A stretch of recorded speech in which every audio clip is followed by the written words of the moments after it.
In the Know, a radio program talking to the newsmakers in Ogle, Lee, DeKalb counties and beyond, keeping you in the know. Here's your host, Charles Van Horn.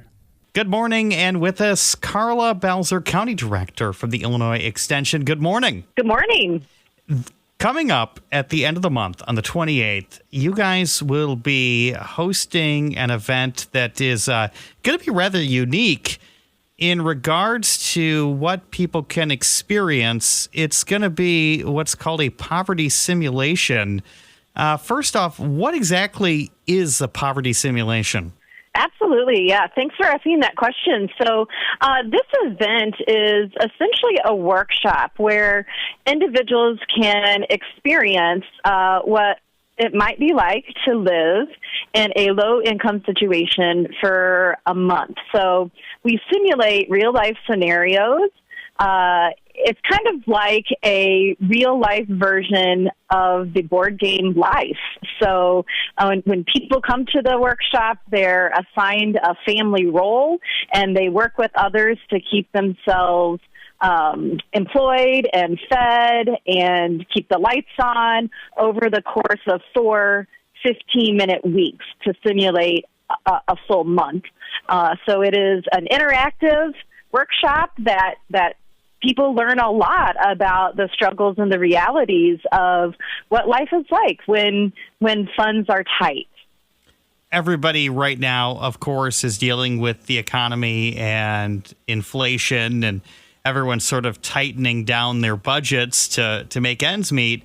But this is taking it to another level, because what you and I would consider some budgetary setbacks, people in poverty, it's an entirely different ballgame. Yeah, absolutely. I think we've done these simulations all in the region for the last 10 or more years. And what people always walk away with it is they're surprised at how stressful it is, right? And you know, most people can understand when funds are tight, you know, we struggle a little bit more. We might, you know, have more fights with our partner, or our family might be under a little bit more stress. But when we put them in these simulated scenarios, people are really shocked. So then you add on top of the fact that things are a little bit harder for everyone now, it just amplifies what individuals who are living in low-income situations or poverty are facing. And the whole goal with that is really to open our eyes, to develop that sense of empathy, and then to strategize some ways that we can work together as a community to take care of each other and potentially even support initiatives that support everyone. The statistics are kind of frightening. Somewhere around 12% or so of the U.S. population is in poverty. And some of those statistics strike close to home, including in Carroll, Whiteside, Lee, and Ogle counties. Your event is basically to bring awareness to what the poverty situation is like, more than addressing poverty concerns, correct? Correct. So what people experience when they come to the workshop is, again, that simulation of what it might be like to live in a low-income situation. Now, we do have a debriefing session as part of the end of the simulation where we talk about what people experienced, and we try to draw some conclusions about steps that might be able to be taken to help support individuals in these situations. So it really is about bringing awareness to the struggles that really all individuals face, but then to also identify the impacts that might happen. So a lot of times when we do this in schools, there are simulated child roles as well in the simulation, because you know we have family units, so parents and children.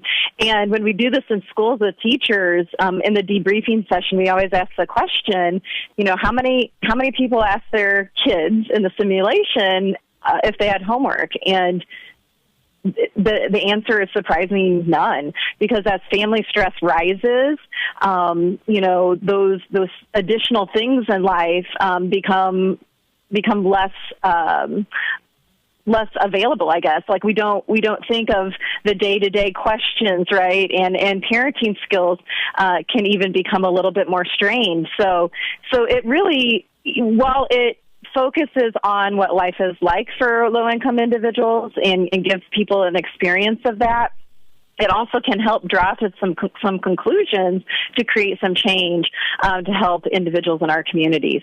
It is sort of an avalanche that leads to poverty because it's not just one factor that could lead a household or an individual into poverty. It's usually a culmination of multiple factors. And I assume, being that we're mostly in a rural area, those are unique to rural areas more than urban areas as to what could trigger a family or an individual living in poverty. Yeah, I think that is probably an accurate assumption. Oftentimes, I think of most people are one health scare away from needing help and experiencing limited income. A lot of people, if there is a job loss or continued struggles with the economy, that can certainly impact income levels. And again, the whole simulation is just really focused on bringing awareness to that so that empathy can be developed. And then from that, we can take care of each other better and develop strategies and approaches that can help everyone in our communities. There will be a couple of sessions coming up. The one at the end of the month is going to be in Oregon at the Rock River Center, February 28th, starting at 8:30, going until 1:30. If somebody wants to take part in the simulation event and to learn about poverty simulation, how do they get a hold of you guys to get a spot? Absolutely. So people can register. This event is free. It is open to the public, and it does include lunch. This event is being sponsored and part of the Action Grant locally here. So we will be offering it on February 28th there in Oregon. If people want to register or want more information, they can go to our website at go.illinois.edu/CLW poverty, or they can call our office at 815-632-3611. There are plenty of resources out there to help those who are disadvantaged economically. Will you guys have some resources there available if somebody wants to find out more about how they can help those in poverty, or maybe if they know somebody who's living in those conditions to maybe get them a start in the right direction? Yeah, absolutely. Great question. So as part of the simulation, there are different agencies that participate as well. And these community agencies represent everyday businesses and organizations in our community. So as an example, in the simulation, there's a hospital, there's an employer, there's a school, there's a utility company, there's a grocery store.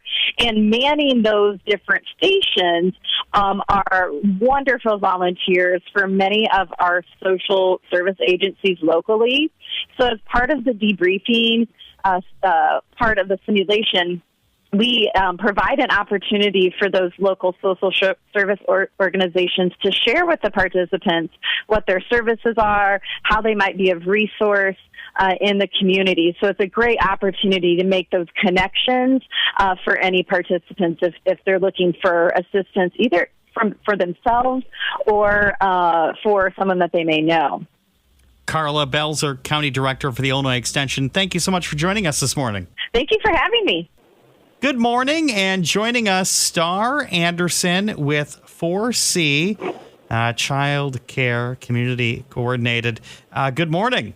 Good morning. How are you doing? Doing great. Big event coming up at the Rochelle Public Library on March 6th. Something fun for the whole family. It's going to be the Teddy Bear Picnic. What a fun idea. Yeah, it's always been a hit. We usually try to do this once a year. So the kiddos can bring in their favorite stuffed animal, or we will actually be providing brand new free teddy bears, and They can dress them up in little hats and scarves and sunglasses. And then everything will be based around teddy bears. So we'll have books and songs and crafts all around bears. It's going to be a fun event. It's always a hit with the kids. Even the parents get involved, dressing them up, and everybody just has a great time. And that's going to be coming up at the Rochelle Public Library, going to be downstairs, presented by 4C's Family Enrichment Program, 10:30 to 11:30. You guys love crafts, stories, and songs. And again, any stuffed animal, right? Not just exclusive to bears. So if you've got a different type of stuffed animal, that's okay, right? That's right, yeah. If your favorite stuffed animal is, your little dinosaur and you want to bring them in, and we'll have little baby hats and baby socks and scarves, bracelets, sunglasses. So, yeah, whatever you want to bring in, your favorite stuffed animal. This is being put on by 4C. You guys do a lot with children in the community, especially with intervention. If nobody's familiar with what 4C does, tell me some of the things that you provide for the community. Yeah, so 4C, we have many departments. Our department is called FEP, the Family Enrichment Program. We work with families in the Ogle, Lee, and DeKalb County, and we work with children birth to 3. And like I said, we're a free program. We do home visiting, so we'll bring that classroom right to your home. We do free screenings. We offering parenting classes also for free. Groups out in the community like this one, as well as developmental games and developmental activities. If a parent needs a little bit of help, maybe with some speech, and we can help them with that. And plus so many more that I'm just not even thinking of right now. You guys have a website, 4-c.org, where folks can go if they have more information. This is sort of the time of year when you think about screening already for school in the fall. You guys sort of help coordinate some things like that, right? We do, yeah. So we do the free screening, and we can come to your house, and we bring all the equipment with us, and we do the screening right then and there.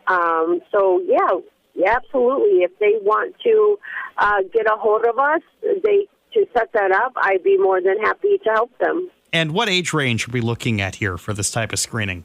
We do birth to 3 for screening. So for that early, and that's again, if you're concerned your child has developmental disabilities, something else going on, you guys are always going to be there to sort of help guide a parent or caregiver on what direction they can go and what resources are available, right? Absolutely. We can send out referrals to early intervention, to WIC. If they are needing other resources in the area, maybe they have food insecurity, they need help with housing, maybe they need help finding daycare. That's another department within 4C that we help families find daycare and help pay for it. And the daycares that we work with are all certified. They have trainings done. They have monitoring visits. So all the top-notch daycares is the ones we work with. 4C, going to have their big teddy bear picnic. That's coming up Thursday, March 6th at the library in Rochelle, 619 4th Avenue. 10:30 a.m. to 11:30 a.m. Fun for the kids, fun for the teddy bears. Starr, thank you so much for joining us today. Yes, thank you for having me. We appreciate you guys always taking the time for us. Thank you for listening to this week's In the Know. The program returns next week at this time with another great conversation with someone from your community.